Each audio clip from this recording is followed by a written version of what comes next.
from the last great Coliseum, virtual Bristol Motor Speedway. It is the next round of this awesome series. That is the Race X Next Gen Challenge Series presented by Ohio and Indiana Roofing. Tonight, it is the drive for CIDP 200.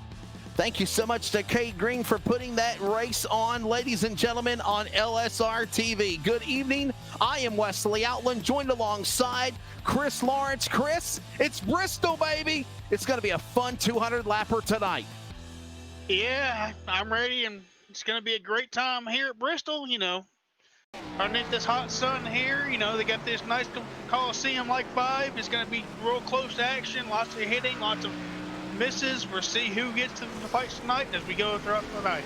There is just about under 5 minutes remaining in practice session here. You're seeing the final 5 minutes, and right now at the top of the board, it is Chris Canfield in his Chevrolet. Right now, the fast man in that car, Chris Canfield. Cade Green, the man that's putting this event on for tonight's event. Again, in the drive for CIDP 200, the CIDP 200. We'll talk about what CIDP is in a little bit. Steve Baker is third, Ping is fourth, and Pajari the top five. And Bristol is always an exciting event as you look at the virtual Colossus TV. It's kind of funny, you know, I find it ironic, actually, Chris, that I done a radio show for CRN Sports Full Throttle just about an hour ago, and one of the guests was the announcer, my good friend Dave McGee at Bristol Motor Speedway, and we were talking about the return of the NASCAR All-Star race, or being not at Charlotte this year, but announced at Bristol. And tonight, the Next Gen Challenge Series is here at Bristol, so we got a good race tonight. It should be. I mean, we watched a really good race last week at Darlington. You know, we saw some big movers go up and down throughout the field in the points. They really got dicey around the end. You know, some cars were able to stay clean. A lot of cars hit the wall and made that Darlington strike. So we'll see exactly what happens tonight, West. Looking forward to some really good racing here, some great drivers. Going to be a fun time. And by the way, don't forget tonight it's 11:40 Eastern, 10:40 Central tonight as the 6 car slides across the camera angle in turn number 3 tonight again. Coming up at 11:40 Eastern, 10:40 Central will be the next round of the Northwest Truck Series, and that will be tonight at Darlington Raceway. Me and Greg Rentz and myself will have the call of that event beginning later tonight. Part of our doubleheader coverage on the home of sim racing, LSR TV. Cody Wooten on the production side of things, doing a great job. And again, as we go to under 2 minutes remaining, Chris Canfield is still the fast car on the racetrack in practice. I'd have to say he's looking pretty good. He's having really good, consistent laps. I wonder if he'll be able to keep that after qualifying, and even during qualifying, and if he has a good speed during the long run, Wes. We'll definitely see. These cars get really loose going into the turns, and they're running that high line, but I'm sure that line will eventually migrate down to the bottom like usual. We'll see what the way this new pavement's going to be. It's concrete. Yeah, it's definitely concrete racetrack, and I don't see any of that VHT virtual PJ1 being put down on the racetrack as well. So it's going to be racing interesting. Under 14-second lap times, 3 cars, Canfield, Green, and Baker in the 14-second bracket. Everybody else is in the 15s all the way down to at least the top 22 on the board now. So final minute of practice, under a minute remaining. Look at that camera shaking. Just some of the new features that they have on LSR TV, thanks to the new iRacing update, and watching them hit the high banks. This track is exciting. The last great Coliseum. We're going to have a fun 200-lapper here tonight on LSR TV from Bristol, I'm sure, Chris. I can't say I doubt you on that. I mean, I hopped in the virtual LSR TV car to try to do a couple laps to see if I can even get anywhere close to any of these drivers. I mean, I'm telling you, they're pushing it to the limit, because when I was in there, I couldn't get maybe within 2 to 3 seconds of these guys. So there you go. They are doing a really great job on the track, and I mean, I was just like had my hands full. It was really loose off, so giving the honor to these guys being really easy on the gas on the way off, and hopefully these tires last for these guys. I know they're going to be going through a lot of tires here with that big concrete. Going to be having some fun for sure. Practice has now concluded here at the last great Coliseum here at the half mile at Bristol Motor Speedway Virtual iRacing. And now we get ready for qualifying. Qualifying is coming up. Hey, they've got 5 minutes. They better put down a quick lap as the 05 will be the first one out on the racetrack. Celebrating Hannibus on his car, the green and white number 05 entry. He's ready to go here for qualifying, and you got to put that best lap down. And remember, it's all that matters here. And we're ready to set the lineup. We're going to see who's going to be brave enough to be the first car out, and it's that 05 entry. Scraping off the wall just a little bit as he comes across the start-finish line. Brian Britt in the 05 entry. Whoa, look out! Smacks it into the inside wall. His second lap will not count. And Britt exits off the racetrack, best of third in qualifying, 15.645. And look at my bud Brian Snare go to the top of the board in 43. And we're on board Chris Lawrence with the big guy entry, the big gut number 5 of Alan Pajari. Yeah, I wanted to make sure that people understood there was an 05 and a 5. You know, we're not looking at the same car. There are 2 different 5s here on the racetrack, but Brian Snare really get a pretty good lap right there of 15.3. We'll see if that stands, because they were doing almost real late 14.9. So that's the quickest time. It might be the track slowing down. And want to send a shout out real quickly also to the Snare family. I know they're watching on LSR TV's coverage. Thank you to everybody for checking us out as well. Give us a like and a follow at LSR TV on Facebook, Twitter, and Instagram. And now Steve Baker going to the top of the board. You write it on down with the GraceMonkey.com entry number 8 entry. Just finishing up of Kendall Leveren. He'll finish up. It's cheerwine time. John Wimbush on the racetrack now in the cheerwine number 56. And as he's on the racetrack, I'm having a cheerwine in the virtual broadcast booth, Chris Lawrence. I love cheerwine. I remember you saying that a lot last week, so we'll see if he can put that Wimbush up there in the front, that 56. He's always fun to watch because he's doing a really nice lap right now. We'll see what he can do here.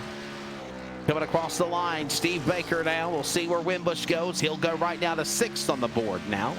Halfway through qualifying, new fast time. What do you know? Fast qualifier in practice, fast man in qualifying now. It is the front stretch to entry, KGFSM 03 Chevrolet of Chris Canfield. He will go to P1, but he's very slow there. 15.183 there on his first lap. 15.183. Let's see if we can pick it up on lap number 2.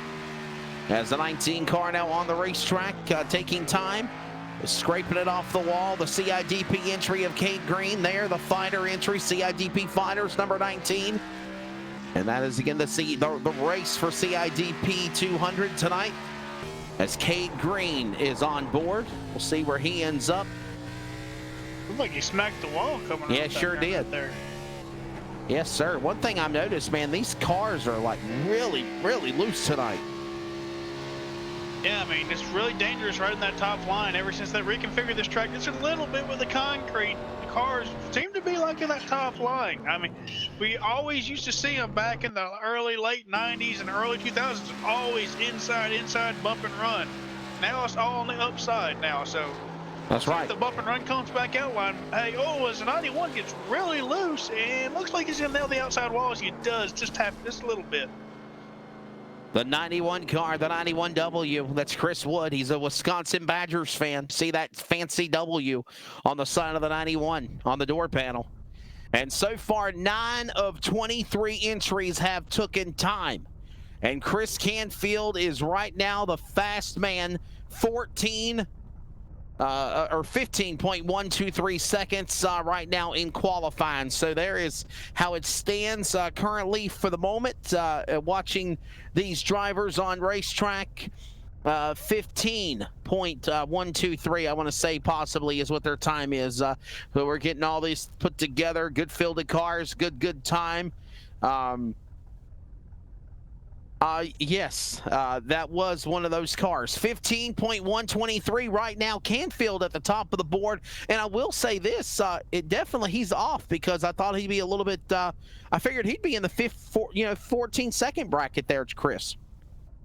I would have to agree with you. You know, now that qualifying's over and they're going to start the grid now and push these cars back on there after, you know, doing some quick final inspections and some just nuts and bolts checks, you know, I'll be really impressed that only 9 cars took time in qualifying. That is impressive. With the size of field that we have of 23 drivers, only 9 taking time, so it'll be really interesting. So we're going to have lots of provisionals, lots of people just opting to start in the back.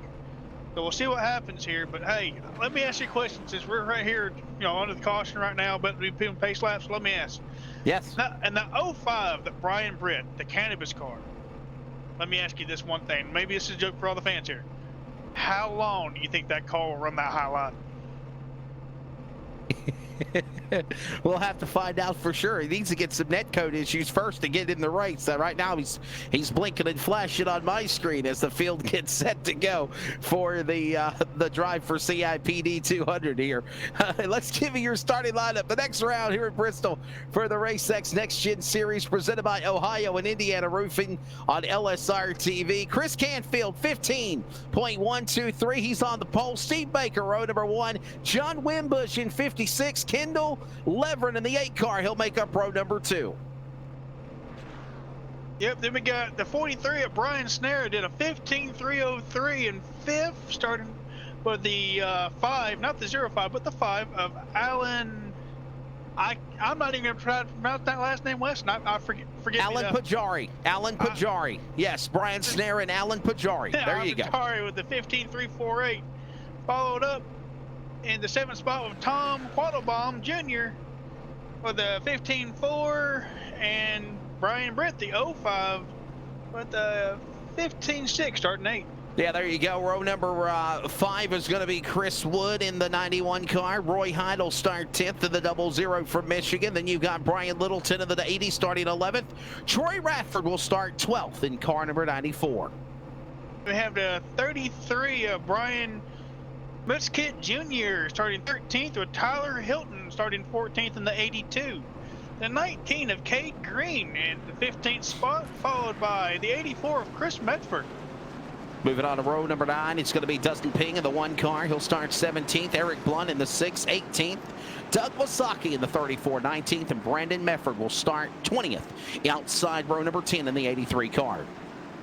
Starting 22nd, we have the 9 of Josh Codwell, followed up by the 25 of the Dark Side Dave in the 21st spot, and following our field up at the last spot would be the 47 of Ray Radford.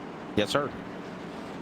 So there's your starting lineup again, presented by Ohio and Indiana Roofers on LSR TV. They'll get a couple of preliminary laps, and we'll get ready to go for 200 laps. Okay, you do the math. We're on a half mile, 200 laps the distance. Ready to roll here.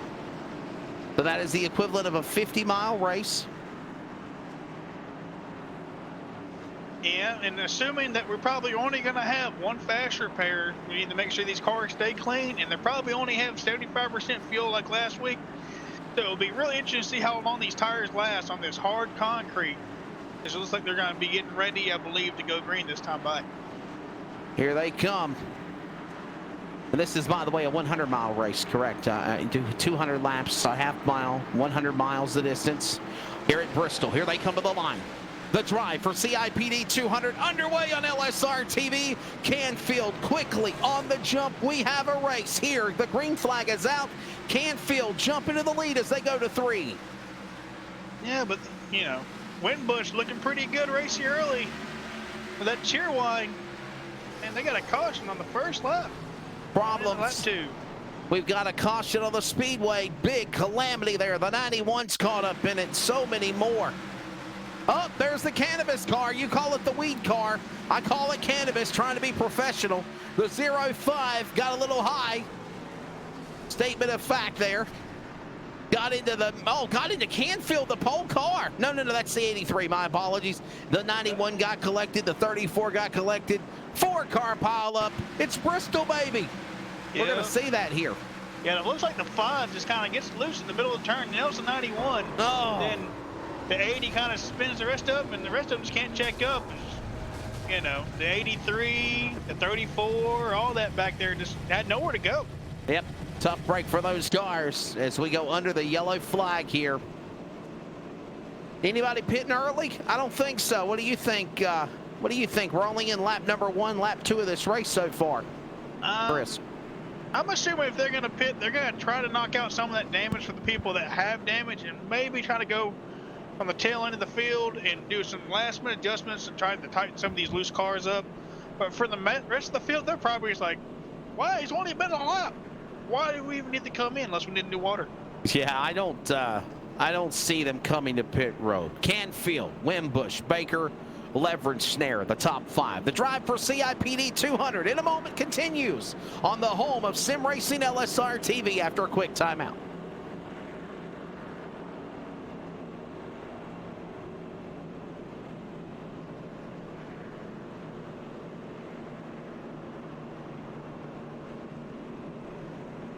ETE Reman is the world's best remanufacturer of transmissions for import and domestic cars and trucks. Based in Milwaukee, Wisconsin, our customers are repair shops, auto parts stores, dealerships, and distributors. And with 6 nationwide warehouses, we're where and when you need us. So when you're looking for a transmission that is like new, only better, instill confidence and install ETE Reman.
Back here at Bristol Motor Speedway, LSR TV coverage of the drive for CIPD 200. Wesley Outland, Chris Lawrence, Cody Wooten on production here. We're in the early going to this race. It's Bristol. First caution coming out on lap number 2. Already working more laps under caution than green. And it is Canfield and Wimbush. Baker ready to bring us for the restart here as we set up for a restart double file. Canfield looks really strong as we come back to green, Chris, off turn 4 this time by.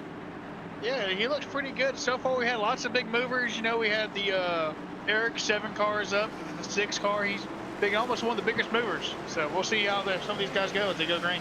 Back to the restart zone. Green flag goes back in the air. Oh, we got cars checking up in the back. The outside lane didn't go. Canfield says, see ya. He's checked out from the field. Baker goes back to P2. They roar to 3. Yeah, as they keep on racing there, it looks like Littleton's starting to make his way up the field, it looks like, and they're getting real racy throughout the back as they're trying to get all this thing ironed out throughout the last couple turns. Lap 9 of 200 here in the early going. Bristol for the Next Gen Challenge Series presented by Ohio and Indiana Roofing. Canfield, Baker, Snare, Wimbush, Littleton, your top 5. We got trouble. 3, 4 cars tangled on the front straightaway. Nowhere to go, and I think it's some of the same ones that brought out the earlier caution, including Chris Wood, Snare in 34, and we go back under yellow flag here. Is that the 83 they got sideways? That's Doug Wasaki in the 34 car. My apologies, Snare's in 43. And there we go. Caution out again, the 83 car, a couple of other cars involved. That looked like the 25. The 25, the red 25 was also involved in it. Yes, sir. 25 got loose and just got a lot of them. Well, somebody's coming in for tires now because they just flat spotted at least 5 or 6 of them. And understanding some cars are out. Cottola's out. Radford's out. Hilton's out. Already cars out of the race with problems here in the early going at Bristol. Is Chris Wood out? I see he's a lap down already. Chris Wood, the 91 car, the 91W. There he is. He's coming to pit road. So is the 34 car of Doug Wasaki. Apologies to the Snare family. I know I said it was 43, but it was actually the 34 of Doug Wasaki there. coming in for service. Tough break for the Dynamic Auto Sports number 91W. And the car looking like a modified for the 34 of Doug Wasaki. They're all coming in for service. We got the 94, the 00 on pit road. We got 34, the 84. That's Chris Medford. The one car, Dustin Ping. And the rest of those all on pit road, working on damage and trying to replace them. The Cannabis car is also on pit road of Brian Britt, all coming in for service. There's that 94 machine. Also of Troy Radford, the 91W Dynamic Automotive entry for damage. It looks like a quick repair is being done for those cars to make them new again. There's the 84, back off of pit road of Chris Medford. He's right now in the 13th position. Canfield leads Baker, Snare, Wimbush, and Littleton. Your top 5, another caution here at Bristol in the early going of the drive for CIPD 200. We'll be back. Hey, Race on Texas has got a big race in October.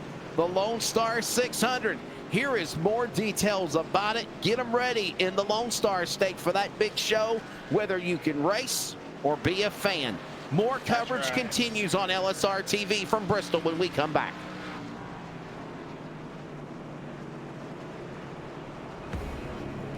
They say everything is bigger. These guys down in Texas aren't messing around. This feature race will separate the boys from the men, the girls from the ladies.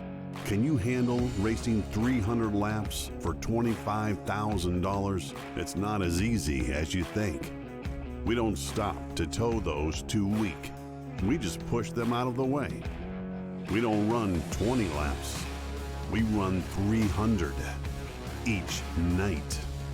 We don't care about what you and your boys have under the hood. Bring all you got. Don't be scared. Call my Cowboy Jack today to get signed up. It all goes down on October 2nd and 3rd in Mesquite, Texas, just outside of Dallas. Kenny Wallace is coming back this year to try again. You don't have excuses. Go to LoneStar600.com now.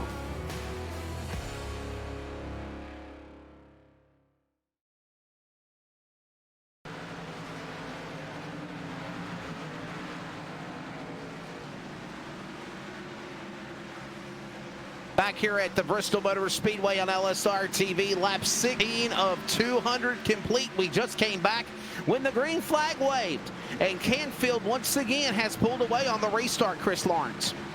Yeah, he has. We'll see if some of these guys in the back are able to do it, but they've been doing really good so far. You know, these cars are now starting to separate. We'll see how they go throughout the races.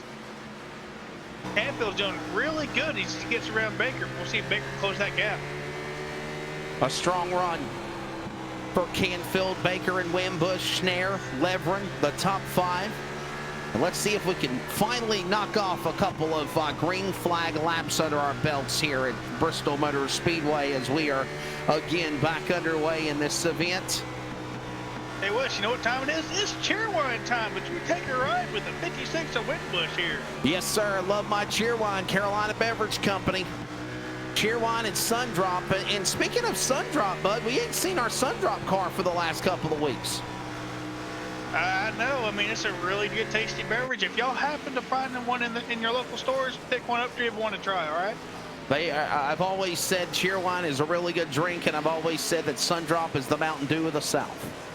Canfield leading the way. Look at that camera angle from the fan view here at Last Great Coliseum. Brought it on board there with those cars as they make way. The 33 car, beautiful looking machine of Brian Miskell Jr. Comfortable behind Littleton in the top 5, just in 6th position.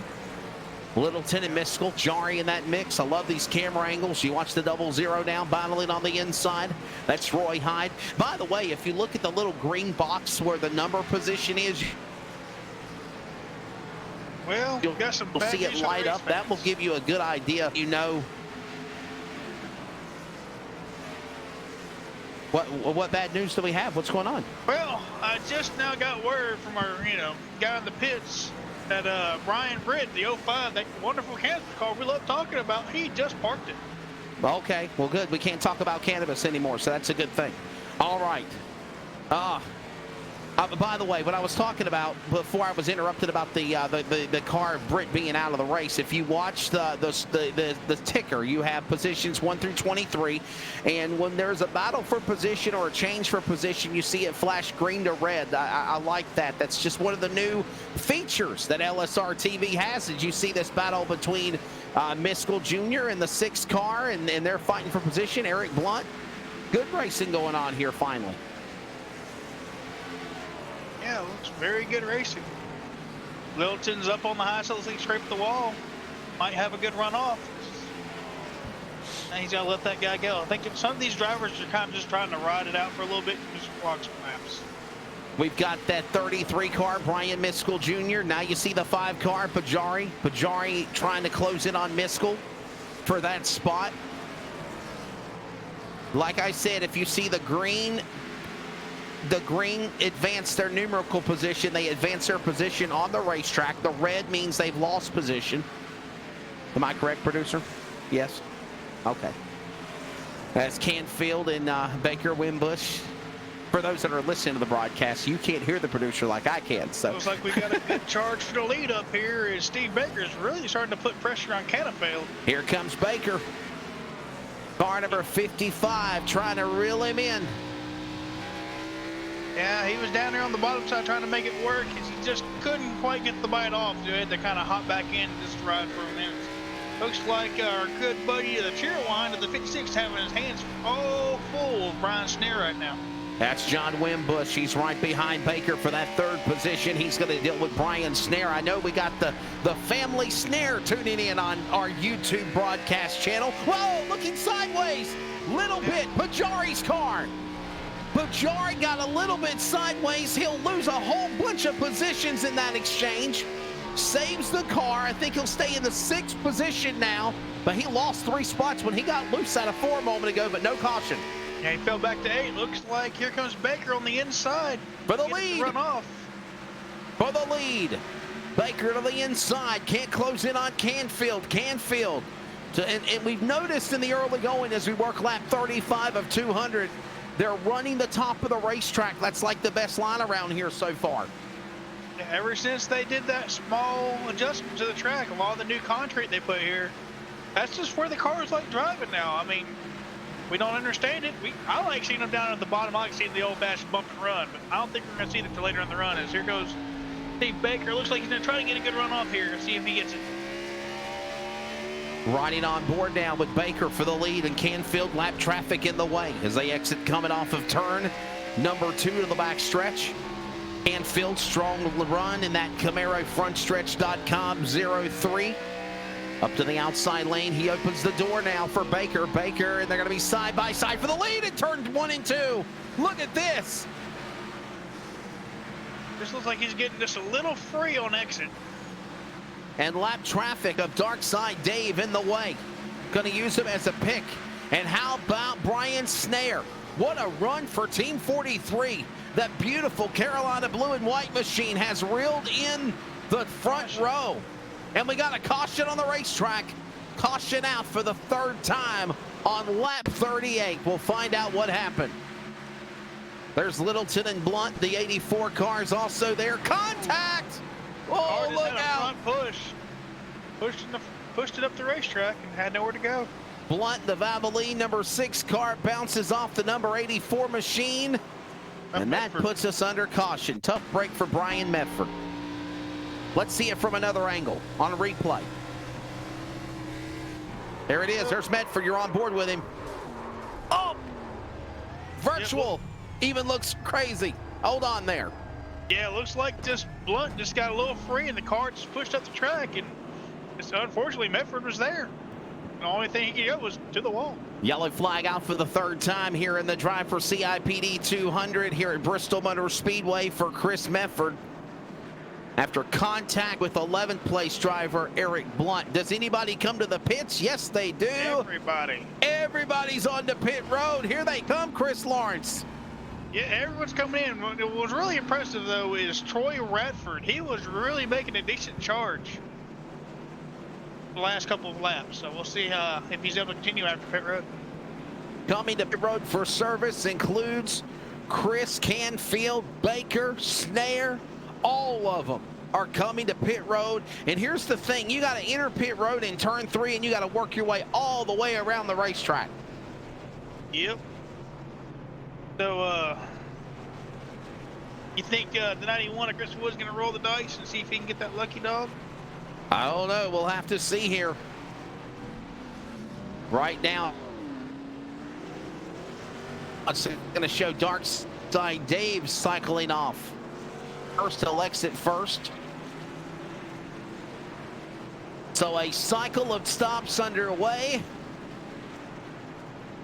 Dark Side Dave, now the new leader. Not anymore. He'll cycle back around as Dave comes to pit road.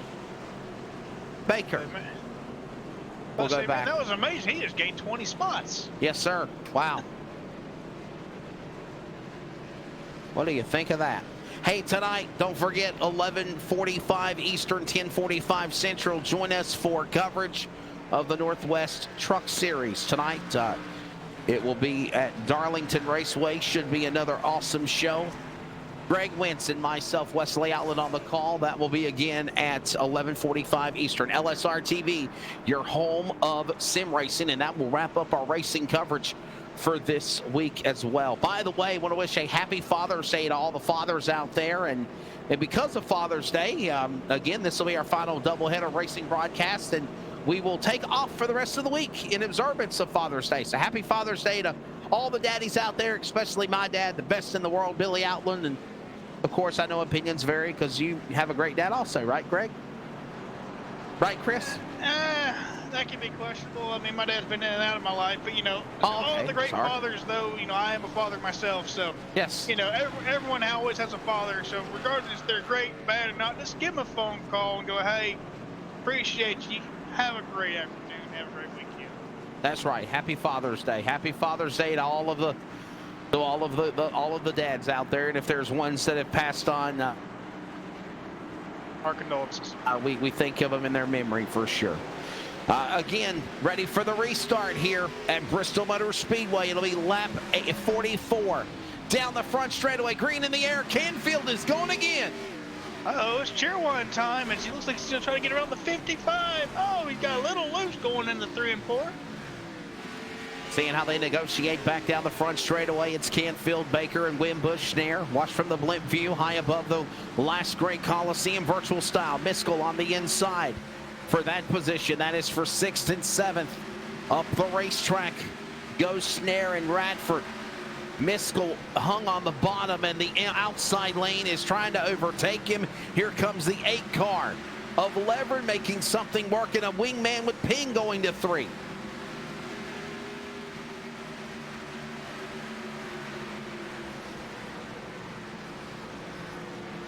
Yeah, we got Musket Jr. over here battling with the 1 of Ping and the 5 of Allen, looking really racy.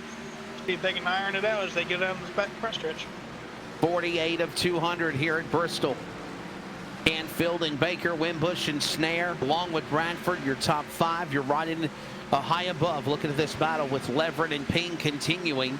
And don't count out also the number 5 car. Alan Pajari is reeling those drivers in, as well as Miskell. They're now single file on the outside lane, going back to 3.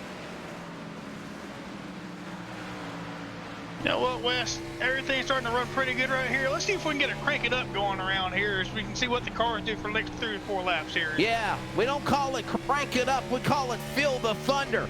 It's the Next Gen Challenge Series. Time to feel the thunder Bristol style on LSR TV. We'll rest our voices and shake the cameras for 2 laps or more.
the sights and sounds, virtual reality. It's Bristol, baby. What do you think of that, Chris? Wow. Man, I could just feel the thunder of this live Coliseum with these massive cars and massive engines roaring through here.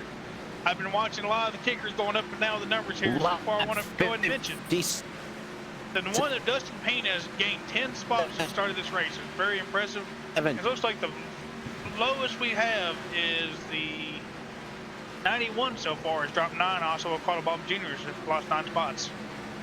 Yes, sir. Let's watch them again as they exit off that corner. Lap 58 of 200 this time by. And we're looking at Snare and those drivers, Levering, Ping. We were talking about them earlier. They're in that 6th, 7th, and 8th position.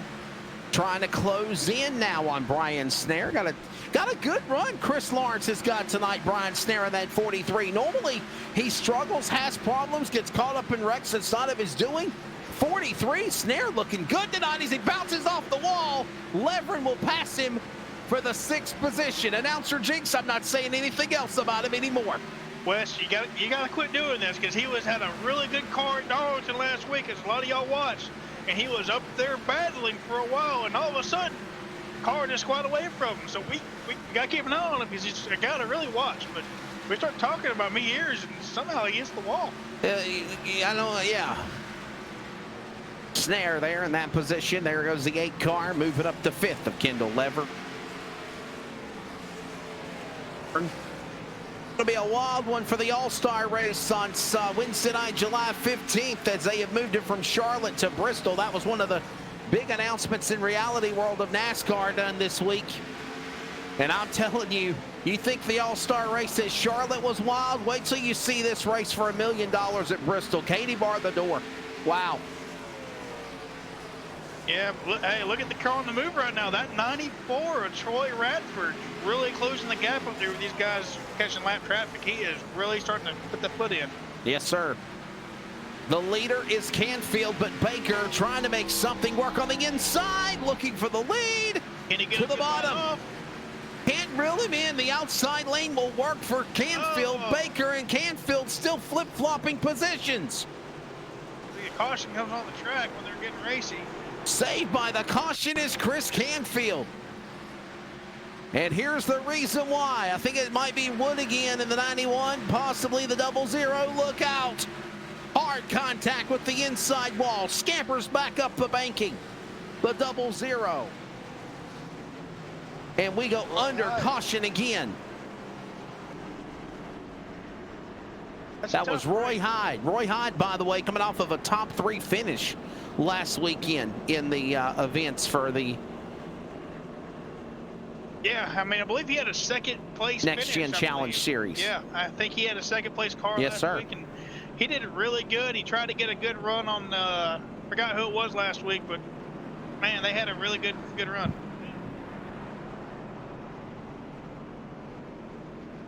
Canfield, Baker, Radford, Wimbush, Levering, Snare, Ping, they're all coming down the pit lane on lap 67 of 200. I didn't think that this was going to happen so early. They just pitted not but what, 15 laps ago or more. Yeah, I mean, like we've been saying, you know, all this concrete, it can hit this rubber real quick. Now, I don't know how many sets they have. I'm assuming they had probably the same amount of sets as they did last week.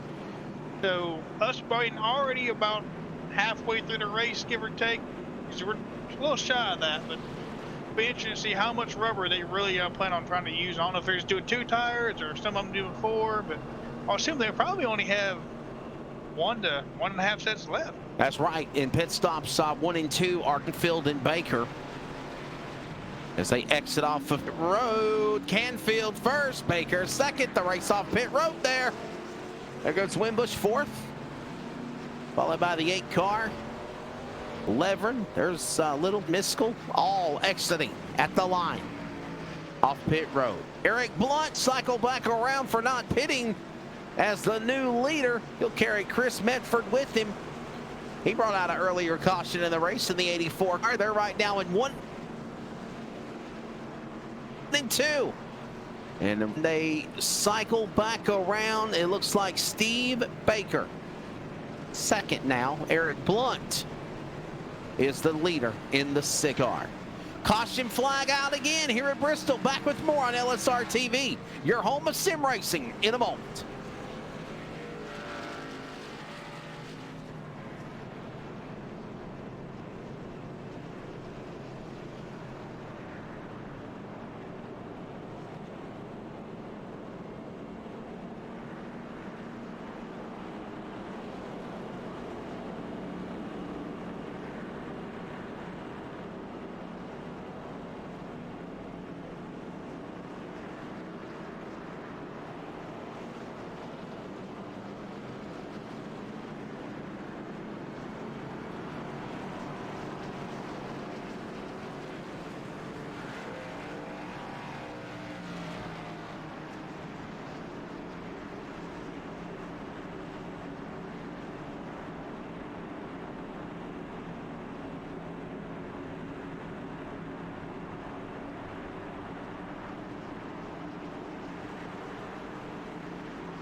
Ready for the restart here. The pace truck will deck back onto pit road.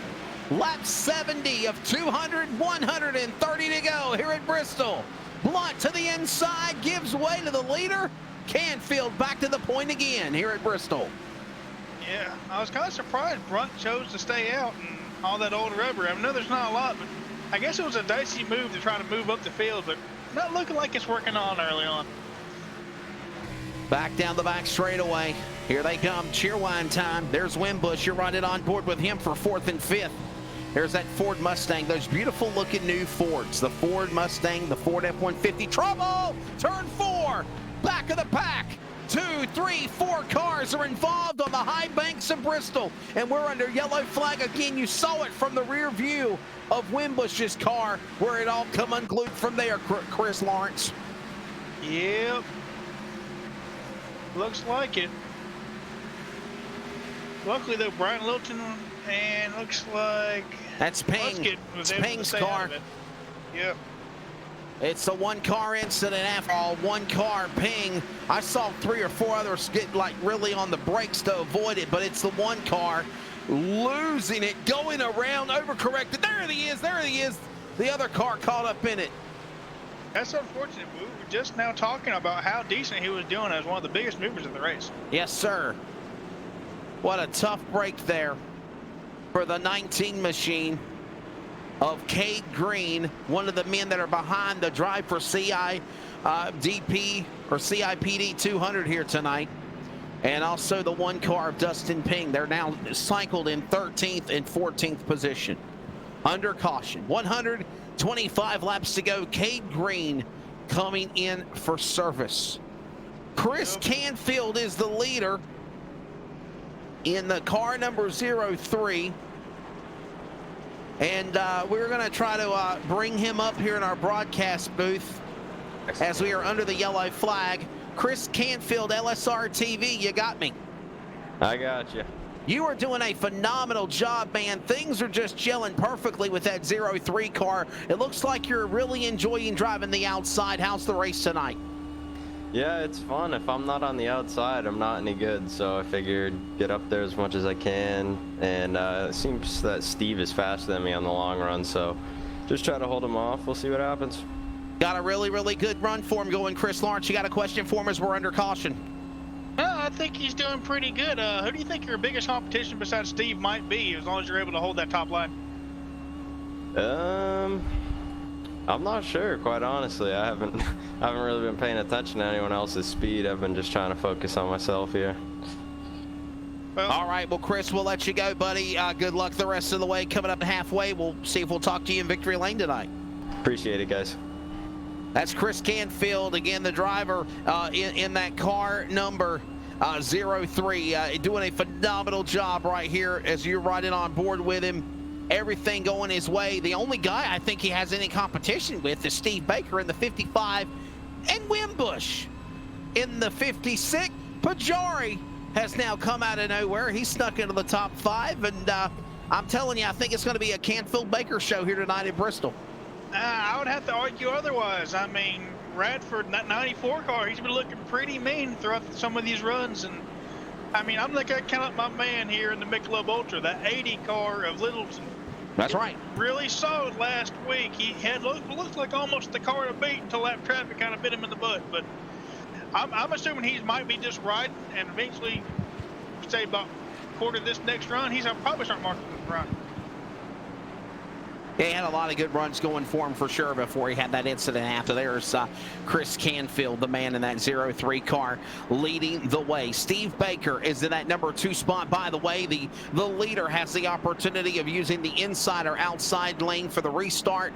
Canfield uses the outside. The top side, for the most part, has been the fastest here around Bristol. Ready for a restart again as they're in the restart box. And the outside lane is Canfield. Remember, he's the lead car. He'll pull away from Baker, and the outside lane will open up for Wimbush to go to second on Baker off of 2. Looks like they get single file right away. They're gonna try to get it all ironed out as they try to get a couple laps in here. Another lap on the board. Here comes Canfield. Back across the stripe, this time by. They'll exit off the back straightaway. It'll be lap 80 complete. Canfield and Baker and Wimbush 1, 2, and 3, and the cat and mouse game rolls on. And that man you were talking about, a wrap. Oh, caution again at the back of the field. Bradford in 4th. Caution out again. Trouble number 8, our Kendall Levering. We go under caution as he bounced off the 84. Well, no, he didn't actually. He lost it on his own. I think the car just kind of got the air tuck off his front quarter panel right there and just pushed him right around. Well, looks like. Caution out again. What a tough break there for the number 8 car. Just simply lost it on his own on the front straightaway. And that's Kendall Levering. I think it's been about the 2nd or 3rd time we've seen him caught up in cautions. Does anybody pit again, or do you think they're going to save it for the second half of this race now as we are closing in on halfway, Chris Lawrence? I believe the 00 Roy Hyde's back in pit road. Roy Hyde 18 laps down, several laps down. Yeah, you got the 83 of Brendan Medford going in. You got the 08 of Quaddle Bottom Jr. going in. And you also got the 19 of Green going in. There you go. Coming Some of the cars that are outside the top 10 coming to the... Yep, get that fuel and tires. Some of the cars outside the top 10 coming to the pits, and the wave around car, the free pass goes to Dustin Ping in the 1 car. He brought out a caution a couple of yellows ago, and he'll get the free pass and get back on the lead lap. So there's the 1 car.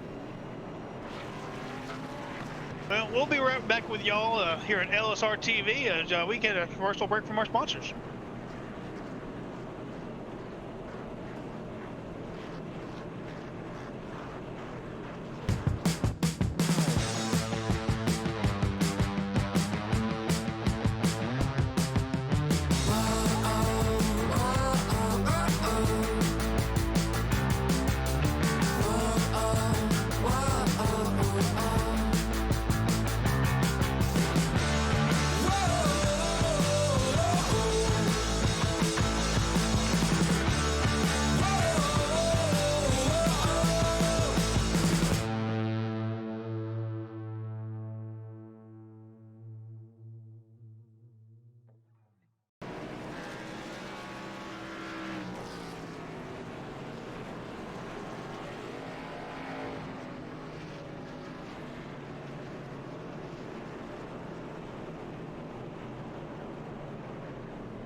Back here at Bristol, getting ready for green flag, closing in on halfway. 86, 200 laps complete. In the drive for CIPD 200 for Kate Green. Chris Lawrence, Wesley Outlet, Cody Wooten on production for LSR TV. As we get ready to come back for the restart with Canfield, Baker, Wimbush, Radford, Snare, the top 5. as the pace truck will get ready to drop back down onto pit road, and we prepare for a restart. They're in the restart zone off of turn number 4. Here they go, going in the 1 and 2. Someone getting single file here. Try to iron all this stuff out. Some cars checking up. And it looks like we're going to get a nice clean lap in here as they go back into 3 and 4. Thought for a second we might have another caution as they were getting a little squirmy there, but they hold it together. Canfield and Baker. Baker up the racetrack. Wimbush to the inside. Here comes Radford now. Radford. Caution out again. Wimbush, oh my goodness. Into the passenger side door, and he also collects the 08 Quaddle Bottom Jr. on the backstretch. Caution out again. Trouble. Lap 89. It all come unglued for Cheerwine. John Wimbush and Quaddlebomb. You called it in turn 3 there, Chris. Yeah, Radford had a good run. I don't know what happened to Wimbush. All of a sudden, as they're coming down the back stretch, did they touch? Back straightaway. Let's see. Oh, well, he bounced the right rear off the wall. Was one of the cars in front of him, and then the 91 of Chris Wood bounced off the left rear of Wimbush's car. Then Quaddlebomb spun to avoid Wimbush. Can we go back and show the replay one more time? The car that bounced off the right rear off the wall.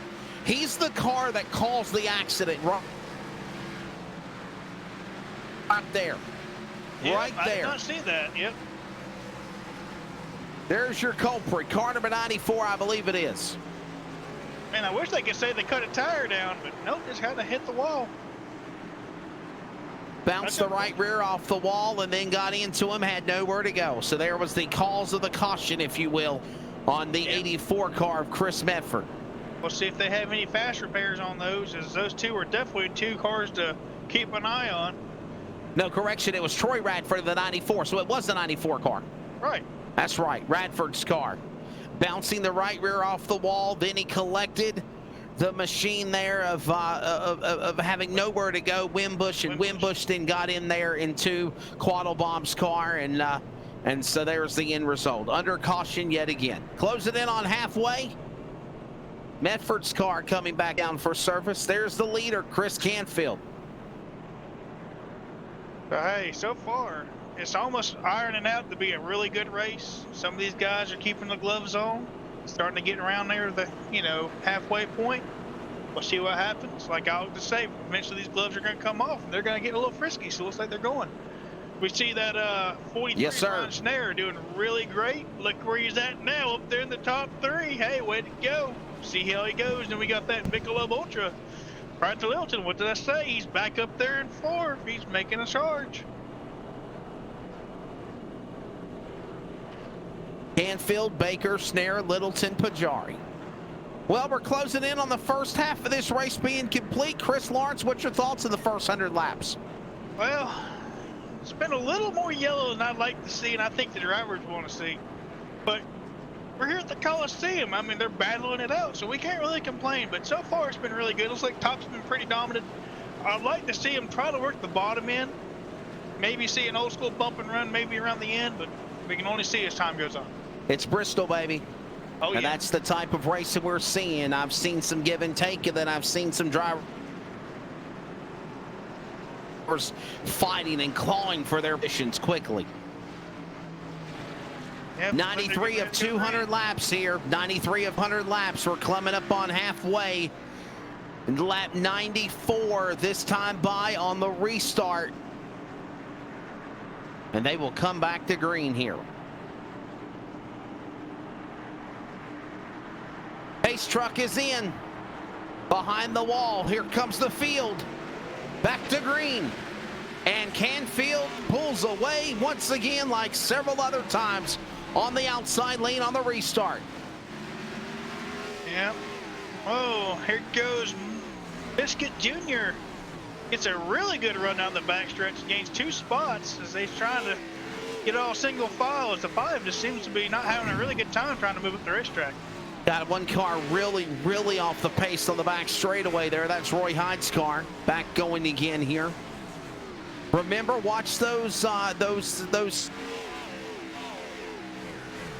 boxes, the scoring telemetry. See the box go red, that means they lose position. When you see the box go green, they advance their position. As there is the man in second, Steve Baker, exiting off turn 4.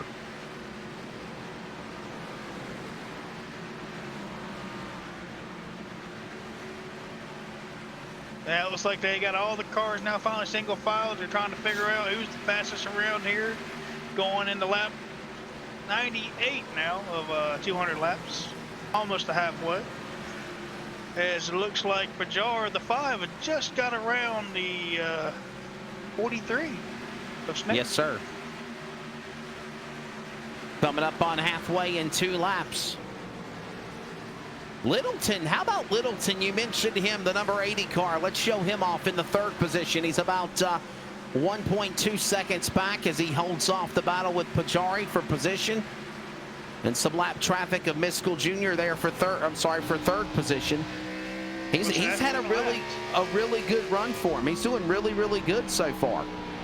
Yeah, I mean, just the fact that car looks nice, and he had a really good run last week, I wasn't gonna overlook him going, hey, you know, he's gonna have batteries.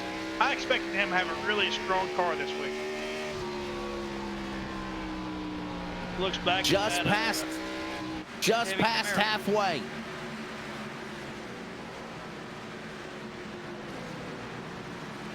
Just past halfway. Canfield, Baker, Miskell, Littleton, Pajari, the top 5. Snare, Green, Levering, Ping, and Blunt, the top 10. You bring them down for the rest of the rundown after halfway there, Michael. Or Chris.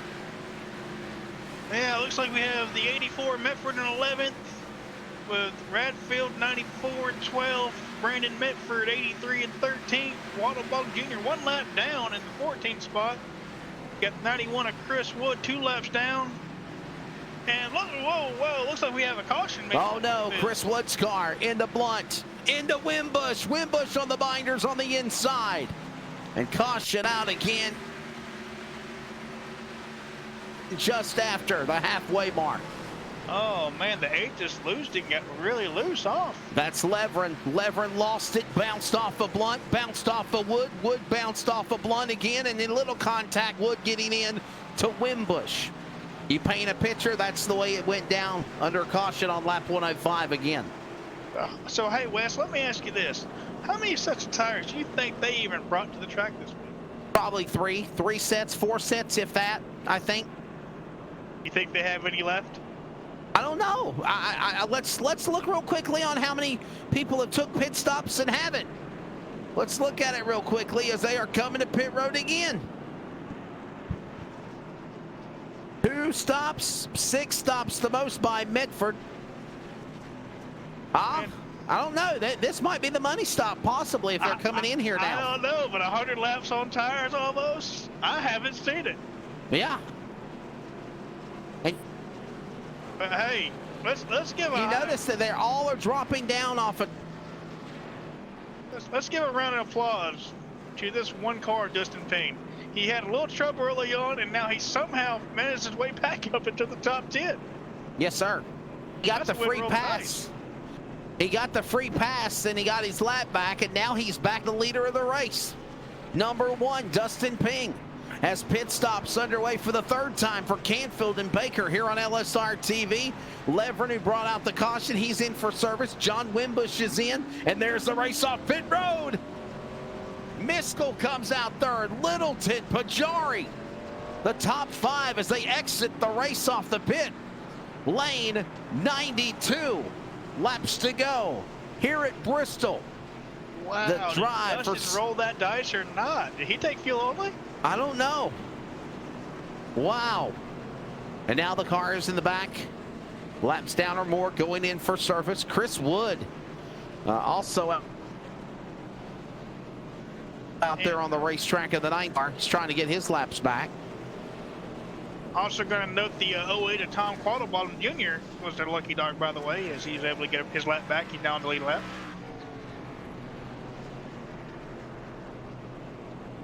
Under caution, commercial break time. Thank you for all of our folks that tune in on LSR TV. We'll reset the field. We'll go back to action here at Bristol for the 2nd half here in a moment.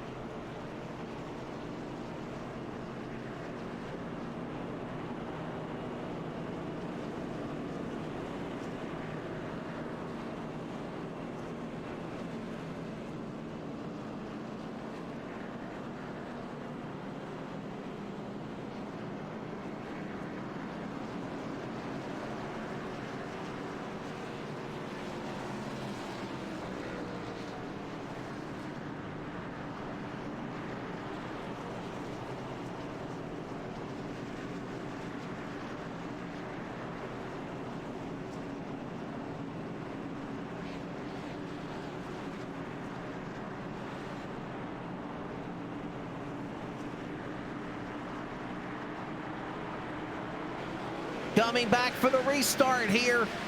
Ping, Canfield brings him back to the start. Dustin Ping from the outhouse to the in-house. He's in P1 in car 1 off turn 2. Yeah, they're all trying to get shaken out behind them. Littleton's got the 5 sideways. And we got another caution. Oh, Pajari.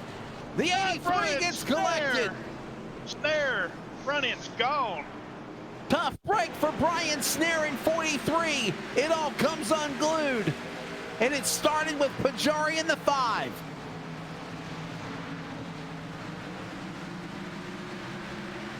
That was a tough one to watch. What's your take of it, Chris? 5 just got loose going into the corn and had nowhere. He just lost it. And 43 went right to the pit wall. Hopefully he's okay. Wimbush got collected again. Yes! Oh, not cheer wine time. Yeah, look at Brian Snares are looking like a modified. I know the Snare family Snare. The only active commenters on our chat box tonight on our YouTube broadcast are gonna be a little bit frustrated for this virtual outcome for Snare. Had a really great run going for him, and to be honest with you, just a victim of circumstance, Chris, like what's happened several times before. Just like last week. And hey, what's the ruling here? You know, I know we throw duct tape and everything, and sometimes see a driver throw a helmet, but you know, how much or how less of a car can you drive around this track? Are they going to allow that car to keep going? I think they're allowed to get a master reset, and I don't think the 43 car has used the master reset yet, so you get at least one reset. And is there a minimum speed they got to make? I mean, I guess they'd have to be in a minimum race to compete. If they're not, they're going to get called off the track. I mean, decent questions, though. Yeah, you're asking me questions, and we need to just confirm with Tyler Hilton. Maybe we need to have a segment of, you know, Race Director 101 with the Race Gen series. So, the ins and outs of the Racer X. Yep. Brought to you by LSR TV. Ping is the man that is leading the way. Canfield is second. Baker is third. 1, 2, and 3.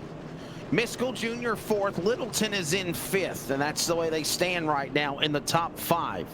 And I'm hearing from race control that they were only allowed 7 sets of tires. Well, there you go. I think I said 4. So they probably still have a couple sets left, but we'll see if they're not going to use them all by the time we leave.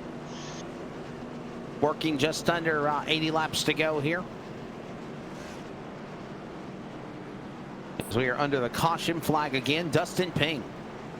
Where did he come from? He struggled just before halfway, got a caution out, lost it spinning off turn 4, fell a lap down, got his lap back, got a free pass, and now he's the man in the number 1 position. And to be honest with you, Chris, his number 1 car is pretty strong. Yeah, I mean, for the fact that he had to come in, do some quick repair, and then come back out and then work his way all the way back through this field, it's very impressive as they go now to go to the green flag. Ready for the restart. Lap 115. Here they come back to the box. And Ping pulls away to the outside. And we've noticed now Canfield is not able to use the outside to his advantage like he normally does. He's stuck down to the bottom, and then he's got to run back up under Ping's car. He's 2 car lengths back as they come back to the stripe. Yeah, looks like that 19 might be starting to struggle a little bit as he's missing the back bumper plate on his car. Is H all over him. We'll see if that turbulates the air. It looks like Radford's going to try to get him run all the way underneath both of them. We'll see what happens here as they'll exit off the corner. Ping and Canfield free. Here comes a look for the lead. Yeah, there he goes. This is the 3rd lead change of the race, possibly, if he can pull it off. If he can just keep that mirror full, maybe lift that back end up just a little bit, he might be able just to make him lift a little bit to get a run.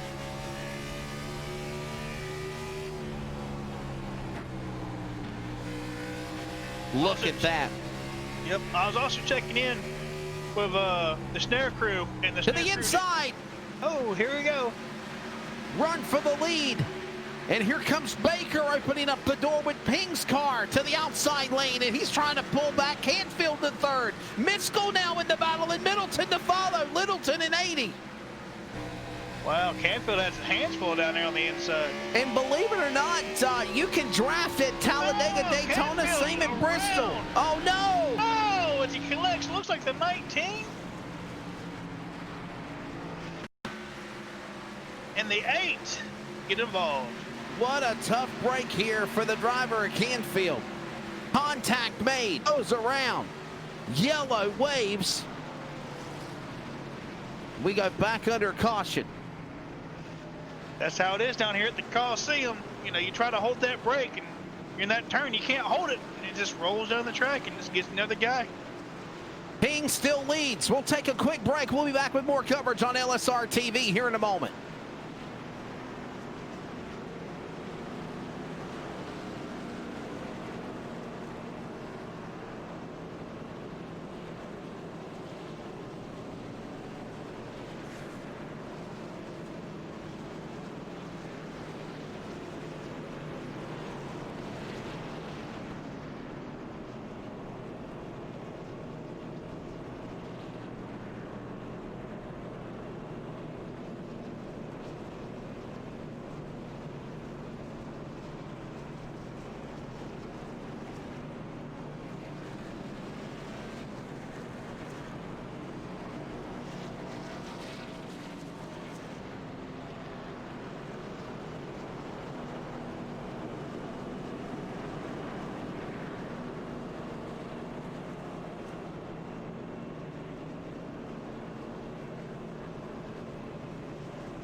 Ready for the restart here. Lap 127 of 200 coming to the home stretch of this thing here on LSR TV. Let us know where you're tuning in from, whether you're listening or watching on Facebook or the YouTube channel that has over 7,000 plus subscribers. Chris Lawrence and Wesley Outland back here with you. Great production work by Cody Wooten. And look at this battle for second. Look at Miskell and Littleton. They got a great run going for him. And how about Radford? He had problems earlier.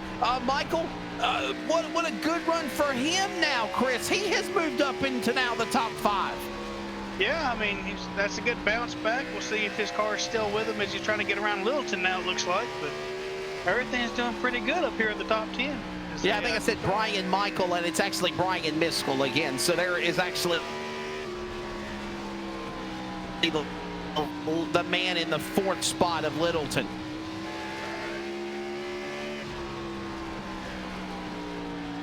Littleton trying to get around Miskell for that third spot off turn number 4. Look at Littleton. Put the pressure on him a little bit right there going into the turn. Trying to get a decent run off. Down the front straightaway. Baker going against Ping right here, trying to get a decent run on the inside. If he can dive it in here on 1. Nope, can't quite get it. Can you believe, Chris, where Ping came out of nowhere? Yeah, he came out of nowhere, but you know, he knows how to get around this track, and he's trying to make it, you know, really well. It looks like Baker's just trying to squeeze him against the outside wall, try to make a run. He was able to get a decent battle away from Brian. Ping and Baker, Miskell, Littleton, Radford, your top 5 up racetrack goes Dustin Ping again. The leader of this race as the second half is underway. Lap 35 of 200, the final 65 laps here at Bristol.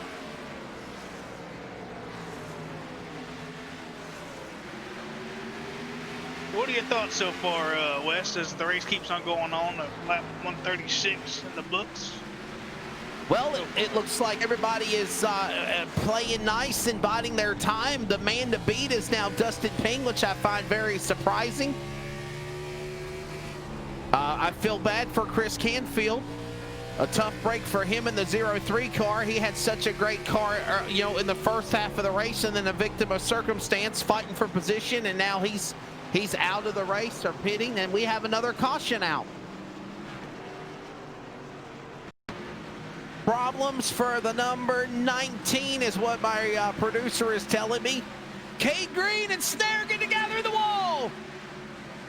Wow, Oh. Cade Green bouncing off the wall there and caution out again, Chris. Wow.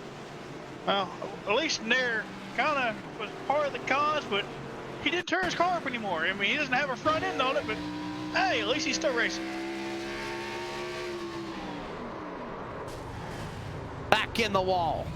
Tough break there for Snare and the other machine, Cade Green. You think that was Go under payback caution earlier as he came diving in on him? I don't know. Let's see one more time. I'm on replay. There's Snare, got right there to the left rear. Like he turned into him, didn't he? Hold on. Wow. Did we see the in-car? Maybe, can we see it from the blimp view? Let's see from the blimp view if we... Let's see it from the blimp view. From the blimp view, high above the last great Coliseum. Well, it looks like wiggled there for a little bit, and then he got to the left rear. I don't know. I think that might be a racing incident. I don't think it was intentional there. I don't think it's intentional there, Chris. I don't think so either. We don't have an in-car in the Snare car, do we? It looked like it. I think our producers are trying to get the in-car on Brian Snare in the 43, but it looked like that he had wiggled, and then he bounced off the left rear and got into Green's car. It wasn't intentional. Yeah, I was just seeing if we could see the hands on him and try to see, you know, how he was trying to react to there. But he had a mad run coming off. I don't think he knew that 19 was there for a minute. See right there? Looks like, if you notice again, if we rewind it, you can see where he bounced off and he wiggled. He wiggled. Yeah, watch that. Right here. Watch. Yep. Right there. He wiggled, and then that cut off that virtual air, and he got into the left rear, and then they made contact, and then he goes in the wall. Very good camera. Awesome work by Cody Wooten and our production crew. Wow. Cars coming to pit road, Blunt, Medford, Greenwood, all going behind the wall. Under caution again here for another yellow.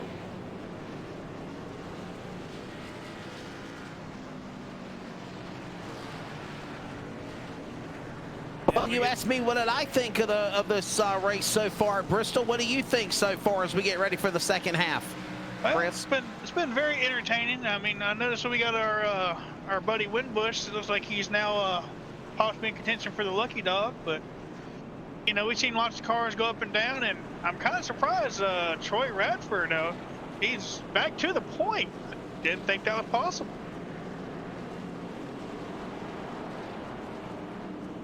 We're going to try to grab Cade Green real quickly as we're under this yellow flag and speak with him as we're under caution. Cade Green, this is LSR TV broadcast. Are you with us in the booth, buddy?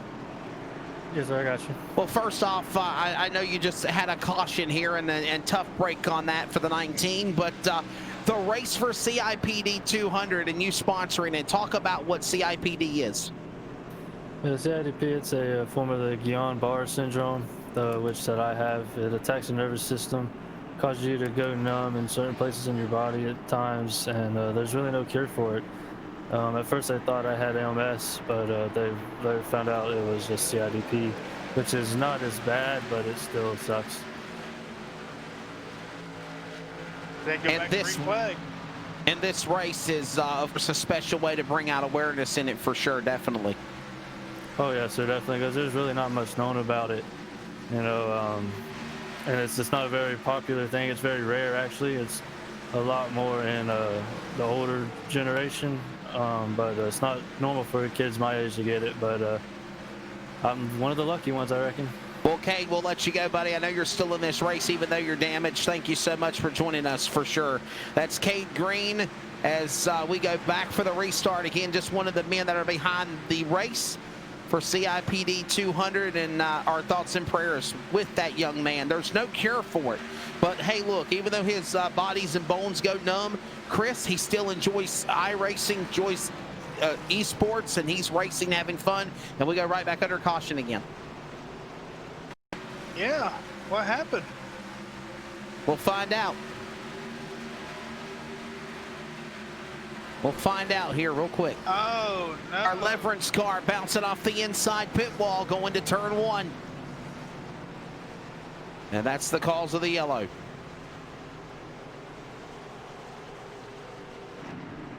Cautions breed cautions, as they say.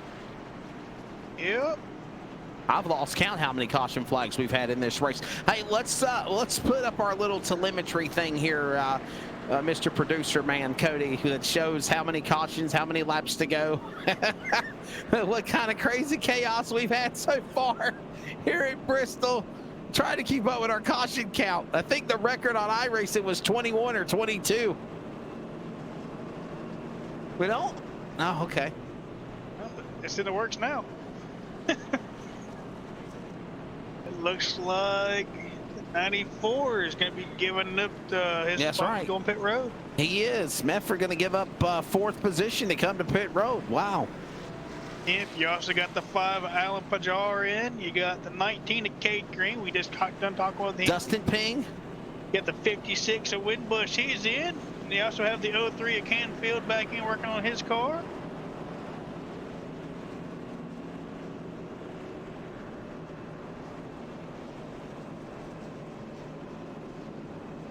Well, well, well. 50 laps to go.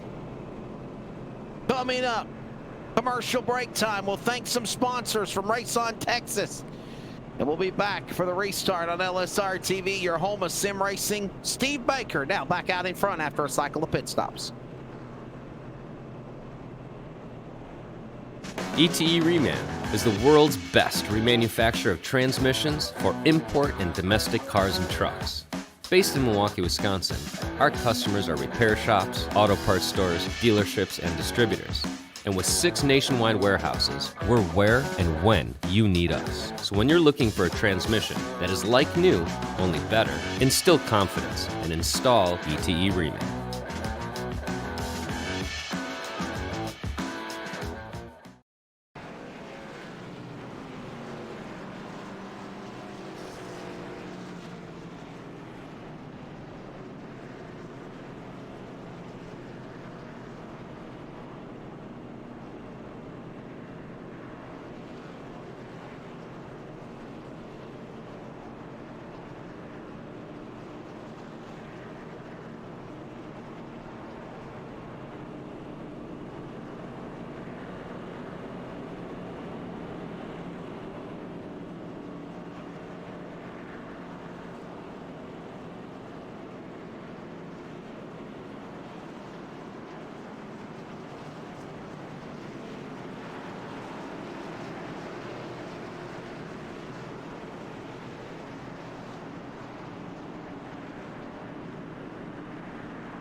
Okay, cut the bike.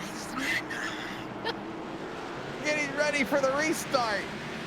48 laps to go. Being in the air, and Baker is gone, Chris. Yeah, looks like Littleton's in trail. You got Brian Musket Jr. Look, my speech is just terrible. I'm so sorry. Did you say Musket? Did you say Musket Jr.? I said Michael by accident. But Musket Jr., Brian Musket Jr.?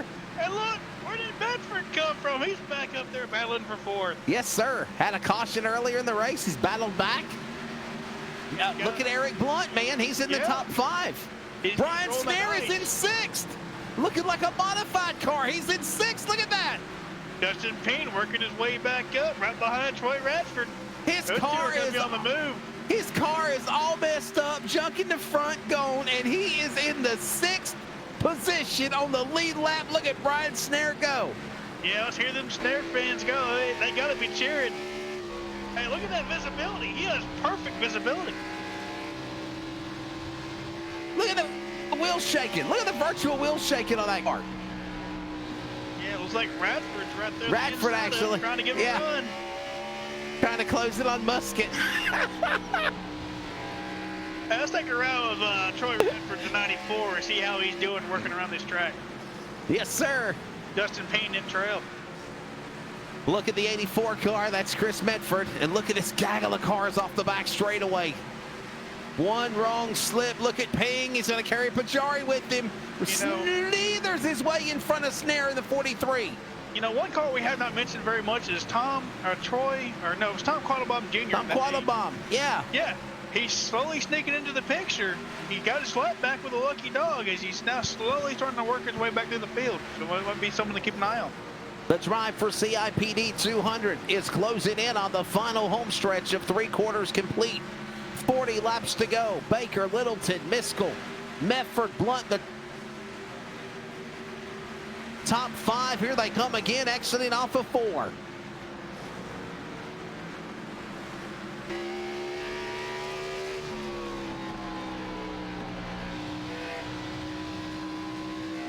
Little battle heating up for that mission there. Yep, Troy picked up another spot as he goes by Eric Blunt.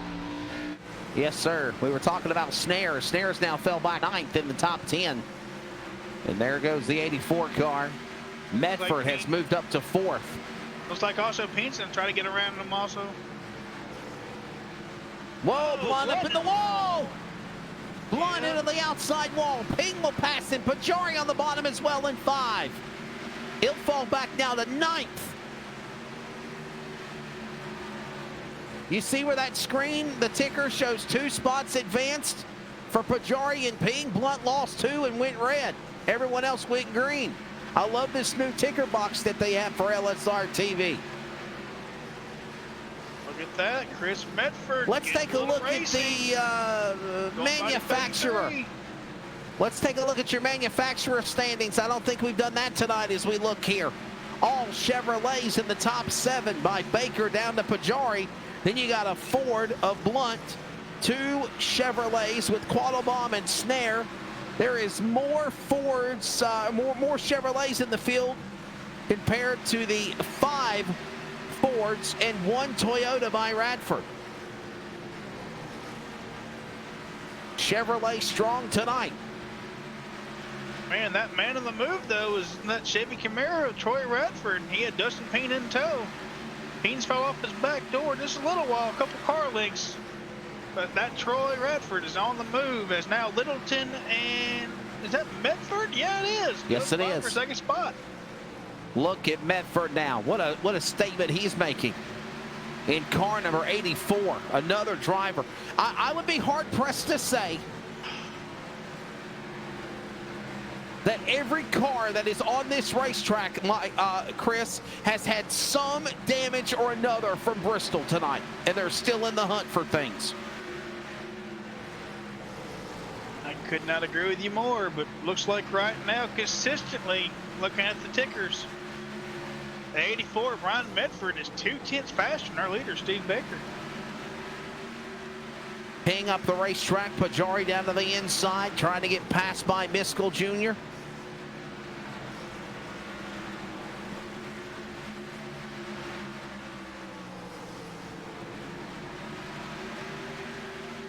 Here's a new feature for LSR TV, and that is the feature of the licensed drivers of iRacing. Some advanced, some top dogs, and some climbing the ladder in their success of esports, Chris Lawrence. Yeah, I mean, I myself is a C-class driver, so mine would be yellow. But you got lots of B. You got 4 B drivers in the field, and one of them is making a really impressive charge against a really good qualifying A driver, Steve Baker, right now. So we'll see how they keep going. I would rate the no class section because I've never even ran a day in my life. That's all right. I've only announced. That's all I do. We can fix that though. Whenever you want to hunker in, we can get you here and get you wrangled in. That's all right. I think I'll just stick to announcing LSR TV broadcasts and freelance looks work. like the battle for the top 3 is now starting to get a little racy. Is the 84 and the 94 and the 55 all together now, trying to sort it out. This is for the top 3. This is for the finish. 25 laps to go here at Bristol. The drive for CIPD 200. Wow. Oh, here's that 94. To the inside. Charge on the inside. Can he get it run off? That's Radford.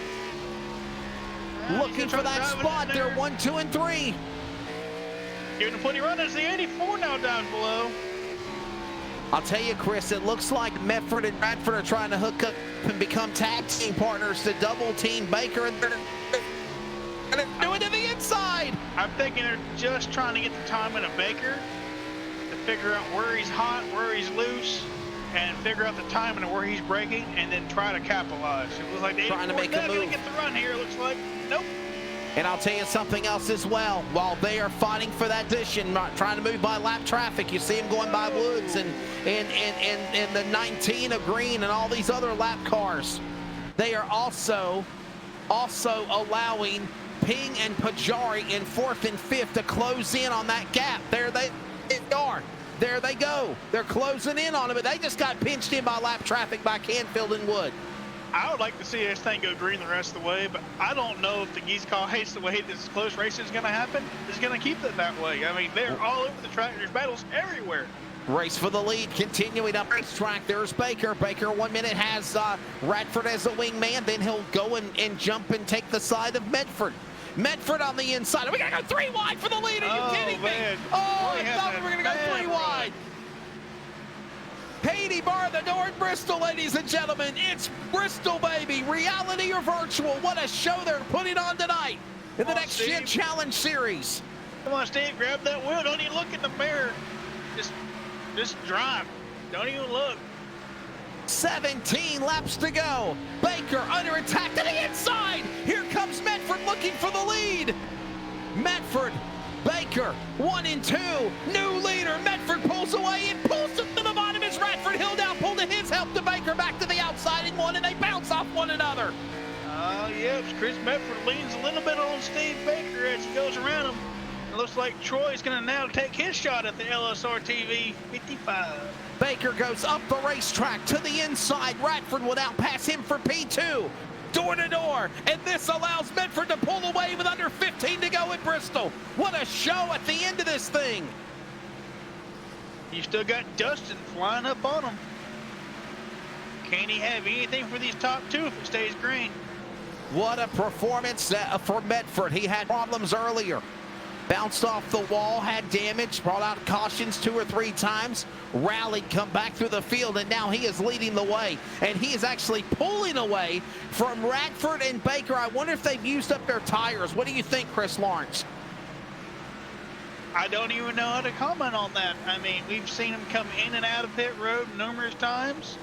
Looks like it's all about who can now have their car dialed in to the track. Right. We'll see. We'll see. It's coming to the end of this deal. Thanks for those that are watching us on LSR TV, on YouTube and Facebook. Chris Lawrence, Wesley Outlet, Cody Wooten here, ready to bring this thing to the finish, to the line. 12 laps to go here at the Big B. Bristol, the drive for CIPD 200. And Medford is the leader. Radford, Ping, the top 3. Get a caution, and I think Ping's going to get back in this thing. Will we see a late race caution? That's the question as we're under 11 laps to go. I don't think we're going to, but you never know. We are at the Coliseum, like we've always been saying. This has been a really racy race so far. Lots of cautions. We got lap bars on the way. You have Troy Radford at that 94 putting lots of pressure up the 84 Medford. So I mean, anything can happen. If not, Barney. See if they can work around Brooke. Barney, the iRacing flagman, will show them 10 to go. Blunts in the wall right in front of your leaders of Medford and Radford. 9 to go at the stripe here. What a race between these two drivers, Medford, Radford. I never would have thunk that they would be contenders at the end of this deal. Ping had a great run, but Jari is 4th now. Baker has fell back to 5th. 8 to go here at Bristol. I think the man on the move is going to be that 94. He's consistently all over. I don't know if he can get around him, though. If he can get lucky with that lap traffic. I wonder if he set him up for that famous bump and run that we're going to see here tonight at Virtual Esports Bristol tonight here for the Next Gen Challenge Series. Medford is looking for his first career Next Gen Challenge Series win, and so is Radford. And look at that, they just passed the 9th place car of Littleton, and they're about to put the 8th spot a lap down up here. It's getting real racy. With 8 are left on the lead lap. 5 to go this time by. 5 to go. At the line, 5 laps to go. 94 gets a really good run off the turn, but he just can't get the bottom. Boys and I, seen who's it gonna be here tonight for the lead to the inside. And lap traffic all in the way. Lap traffic might be the decider here. Oh, they split. Whoa, what a move! Digging, zagging inside and outside. And Chris Medford. This might 3 to go this time by. This might be Medford's angel here because he. Whoa, look out! They're gonna spin. The snare spun, he had contact, snare spins, and the caution's out. We saw just that little bit of contact. Chris down off the corner, and the 43 car loses it and spins out. I didn't even see it, but man. Yes, sir. Watch it right here. Little bit of contact off the lap car and got into him, and I knew he was gonna spin. So, you got like what, a green white checker here? You're gonna roll the dice. Who's gonna roll it? You know, so, did you know whoever comes on pit road, the rest of the field behind him's coming with them. It's one of those scenarios of damned if you do and damned if you don't. You're a sitting duck if you come to the pits. You're a sitting duck if you stay out there. I think Medford's just a sitting duck. Is he goes in? You know, Radford's not. He's I mean, but you know, this green white checker, anything can happen because if these two cars stay out, and let's say Pink comes in. That's right. Oh, look, we'll see who rolls the dice here. He's faking it, guys. I think he might be playing possum. No, he comes to the pits. Are you kidding me? Pink stays out with a jar. Cycle back around, give the lead to Dustin Ping. Okay, here's the thing. We're in overtime. We are in overtime here. So, here's overtime. Unlimited attempts at a green-white checker. If the leader takes the white flag, next flag ends the race. But we have got updating stories as Medford and the other car, Radford, came to the pits. I'm surprised by this, Chris. I would have stayed out there. We could have just gave the win by a pit scenario to Dustin Ping in the one car. I'm serious. Well, you only have, what, 9 cars on the lead wrap right now, so why not roll the dice? Because some of these guys that maybe are a lap down are probably just not even going to take tires and get the wave around to try to better their position for points. But what's real impressive is Dustin Payne. He came back to the field. He went back. Now he's back up there. Now he's rolling the dice. Now he's up in the lead. You got Alan Pajar in the 5 car. He was up in the front. He's going backwards again. Now he's back there rolling the dice up there as well. So you got the 84 in Medford and Radford right behind them. It'll be interesting to see what happens on this restart. Let's grab Dustin Ping on our LSR TV broadcast. Dustin, why did you stay out and everyone else pitted? Just take the gamble, see how it plays out. Worst thing you do is win. You had a really, really strong car the first 100 laps, right before the final, 50 laps of the race, mired by a pit stop. Can your car be strong enough to hold off with fresh tires of the other guys that pitted on your cold tires? I'm down on power, so we'll see what's going to happen here. So I don't know. Chris? Well, you've been doing really great. Clark, you got anything for Dustin Ping? Yeah, I mean, he's been doing really great. I mean, I'm rooting for you up here in the booth, to see how you're able to hold that car in. I appreciate it. We'll see if we can get this Conrad group. Getting ready for the restart. Pick your lane, so. Getting ready for the restart was the on-car audio of Dustin Ping. Remember, ready for the restart here. Overtime. White flag, the last lap. The leader takes the white flag, the next lap ends the race. Wreckers or checkers. If they take the green and they crash before they take the white flag, they will attempt again and again and again. 3 words for you, virtual or reality. It's Bristol, baby. We're back to green and Ping takes off. What a restart he got over the field. Wow, the run he got, where did he come from? Wow, and he gave up the lead back to Radford. Cold tires have beating up the fresh tires. There's contact. They never took the white flag. They never took the white flag. Caution's out. They crash off of 4. Never took the white flag. Pajari, Radford, Baker, Canfield. They all get scattered, smothered, and covered off of turn 4. It's a parking lot. 84 Metford just kind of got turned by Steve Brown and other people collected all in it. Wimbush involved again.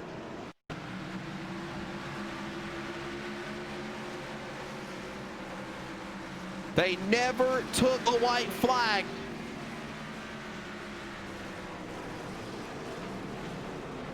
Wow, are you kidding me? Wimbush and Snare caught up again as well, Michael. Oh my goodness, what a tough break, Chris, for these cars.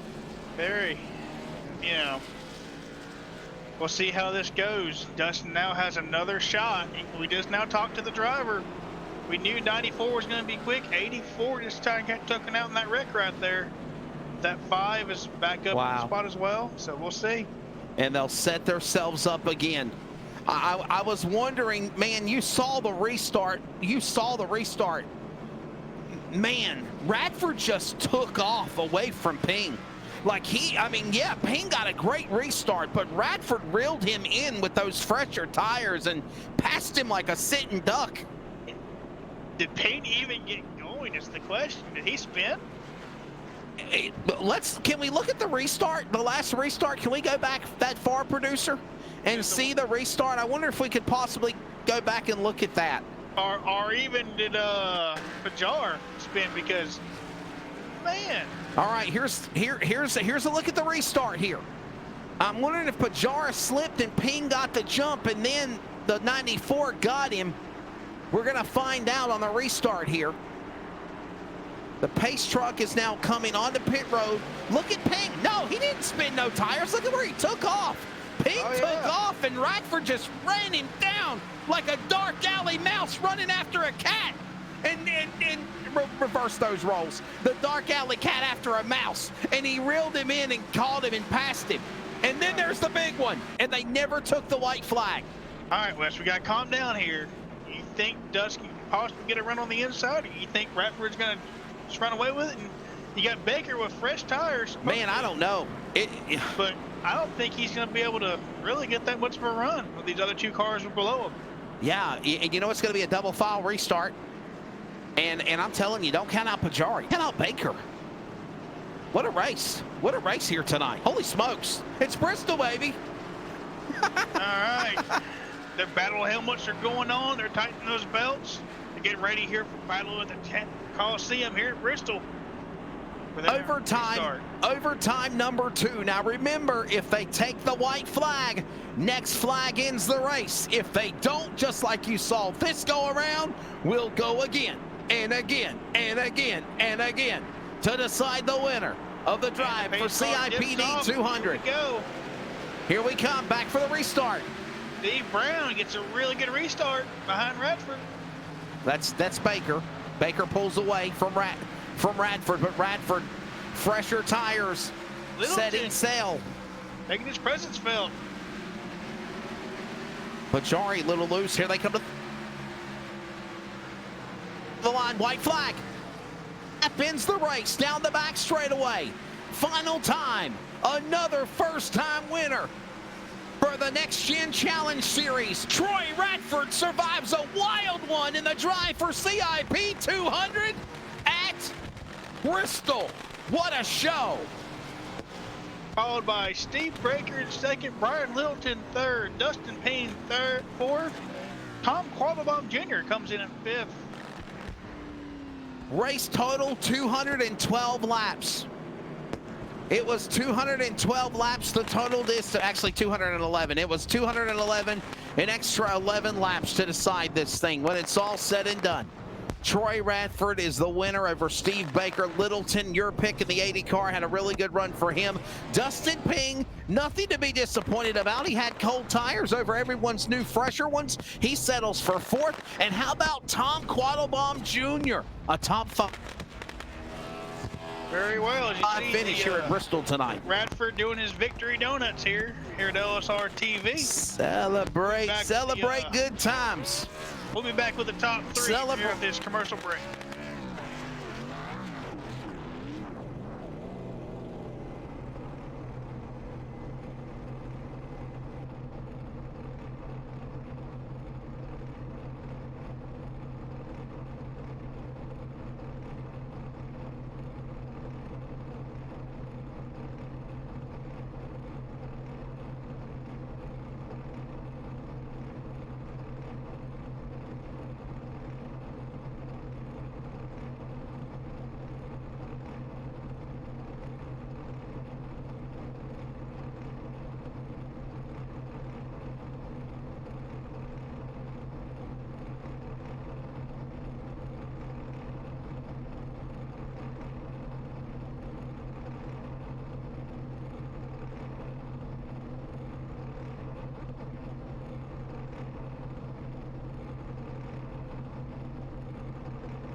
Welcome back to LSR TV coverage of the Next Gen Challenge Series presented by Ohio and Indiana Roofing. Chris Lawrence, The Claw, Wesley Outland, Cody Wooten on awesome job production. The drive for CIPD 200 has survived after a wild race in double overtime at Bristol. And when it's said and done, the driver of Radford wins. Troy Radford of the 94 car. He joins us now as we get ready to kick off the Clan Wars Servers post-race wrap-up. Remember, Clan Wars Servers, the official server company of LSR TV. Troy Radford in victory lane. Troy, what a phenomenal performance. Wow. Saving tires, coming to pit road, making it pay off. What was going through your mind before that last caution before we went to overtime? You know, it was just sitting there, me, Chris, and Steve really battling it out for the win. All of us had kind of junked our tires at that point, so it's just every time you try to set up a pass, you end up with lap cars, so it's just really hard to get around. So, you know, hoping to, really didn't want to see a caution there. Would have rather seen it played out, you know, under green, but I'm also not going to complain with the way it played out. So. Hey, Troy, this is Chris up here in the booth. Can you explain your thought process when you're leading the race and all of a sudden go, I want to go and get tires? It's a hard one. I kind of know where my setup is here. So I had a little bit of damage from an earlier incident, so partially trying to get stuff cleaned up earlier, but really my car was so good on older tires compared to everybody else's when we were on all on old tires. So it's kind of positioning yourself for that late race caution and hoping you can kind of get it set up. So I'd rather play offensive than defensive, and it just worked out. Well, whatever you did, it made it work. Everybody's car in this race. Before you thank Pete, final question. Everybody's car in this race had damage. What was it like having to continue to get around the racetrack with the much damage that you had on the 94? Honestly, it really wasn't bad. The car didn't handle any different than it did early. When I had my damage, none of it really seemed to be to the actual tires or the geometry of the suspension. So yeah, I think it was pretty much all body damage. So the car still handled great. The only thing was I had a slight amount of engine damage. I've got about 1975 on RPMs instead of 2000. So I could tell it right at the end of the straightaway, but my car rotated so well off the corner that it really kind of hit that a lot. And as Chris said, who do you want to thank as your sponsors for getting you to victory lane tonight? Of course, big shout out. Unfortunately, with my job, I don't get to spend time building setups as much. So Tom Quattlebaum is actually the one who built this setup. So big shout out to Tom and all the Falcon crew who worked a ton on these things. Of course, I've always got Lucky Finn Project on my car, as well as National Kidney Foundation, Evidence Based Mommy. And just you guys for coming out here and doing what you do, as well as the admins with Tyler and Mike, and I know they put in a ton of work into this series, so I'm glad to have you guys on board, and thank you guys. Well, you're certainly welcome. Again, that's the winner of tonight's event at Bristol in the Drive for CIPD 200. That is the driver of Troy Radford. Second place is Steve Baker. Hey, by the way, as we continue along with the Clan War Servers post-race wrap-up, you can see the official running down of the race from position 1 for Radford all the way down to Ray Radford, finishing in 23rd of the 23 starters in this event. We're going to talk now to the second place finisher of the event, and of course, that's the driver Steve Baker in the 55. Steve, man, you came so close. What's your experience of tonight's virtual race at Bristol? Yeah, man. Looking for that win. I think we've led in laps in every race this year, but just hadn't been able to close it out. I think we had a little bit better of a long run car than a few guys out there tonight, but it seemed the only way I could get up to first position was I had to take 2 tires once, and then we ended up having that long green flag run, and it just kind of died off at the end of that, and was really struggling. So thrilled to come out with a second after that, but yeah, it was a tale of having 2 tires and too many laps. Well, Steve, it looks like you had a really good run last week, and you're able to put it together with a top 3 again here this week, and you've been able to keep your car real consistent. How is it really hard, or you find it really easy working with your team on setups? Yeah, so I'm the only one out of my group that is in this series, so I've kind of jumped along with the Falcon Motorsports guys to just bounce ideas off each other. It's been good so far. Kind of like Troy, I don't have a ton of time. I try and just get in here at 7 or 7:30 and throw something together before the race, and try to keep it clean, and it's worked out so far. I think that's our 3rd or so podium for the year, and we're just going to keep trying to grind those away. Well, you made that 55 car look strong again here tonight, so you did a great job, sir. Thank you. Yeah, that's Steve Baker. Steve Baker there, that 55 machine, and hang in there, Steve. I got a feeling a win's coming very, very soon. You got a great car. You got all the ingredients needed. I think you're just missing one recipe to put that thing in victory lane. Thanks, Wesley. Steve Baker, 55, runner-up. But now we're going to talk to the driver, Brian Littleton, the 80 car, the Michelob entry number 80. My colleague Chris was speaking of you so many times tonight. Stayed out of trouble, and you survived tonight here at Bristol with a podium 3rd place finish. It's got to be like a win for you after a dismal couple of weeks of racing. Yeah, I'll take it. I honestly, all night, I knew I didn't have a winning car. Long run speed just wasn't there. Fresh tires were pretty decent, but long run just wasn't there, so I wasn't sure how that was going to play out. But I was hoping for a top 5 finish and just kind of roll across the finish line with all 4 wheels on the ground. So this is definitely, I'll take this as a win for us this week for sure. Yeah, like Wesley said, Brian, you had a really great car, that Michelob Ultra. I watched you last week. You did really great in Darlington. Looked like you had possibly the top car to beat until you got bitten by that snake at the end right there. But hey, you came back, and all of a sudden came out of nowhere, gets third. I mean, you must make you feel really good, and you have a really consistent this way of finding your way through these bad times. Yeah, I think over the last year or so, I've learned a little bit of patience. Goes a long way. I think I wasn't quite so patient at the beginning of my iRacing career, and I've kind of mellowed out a little bit, and I think that pays off. It seems to have been paying off lately. Well, I'll sit here and have a Michelob Ultra with you while you go ahead and thank your sponsors. Well, you know what? Sponsors, I was Mick Ultra for having it on the car.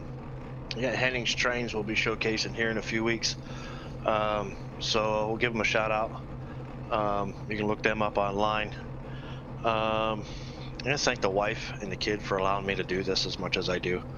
For letting me sit down here for hours on end. Dirty Air Racing for helping us out with these setups, and you guys up in the booth, and Tyler and everybody for putting these races on. A lot of fun. A fun time again for the driver of Brian Littleton, 3rd place in the number 80. All right, Chris Lawrence, and that's going to wrap up the Clan Wars Servers post-race wrap-up for the Drive for CIPD 200 here tonight at Bristol Motor Speedway. What's your closing thoughts of a wild one here this evening going to double overtime?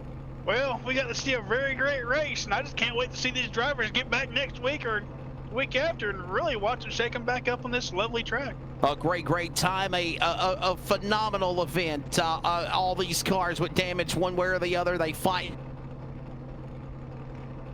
and clawed their way here around the last great Coliseum, and when it's said and done, another first-time winner. The Next Gen Challenge Series presented by Ohio and Indiana Roofing here in the Drive for CIPD 200, and that is the driver of Troy Radford.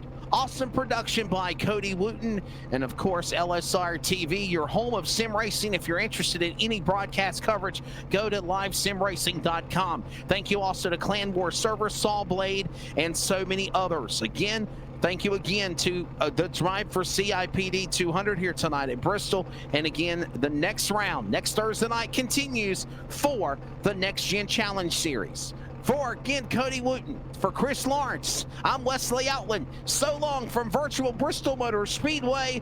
And as always, keep on praying for our country. God bless you all, and happy Father's Day to all you fathers out there.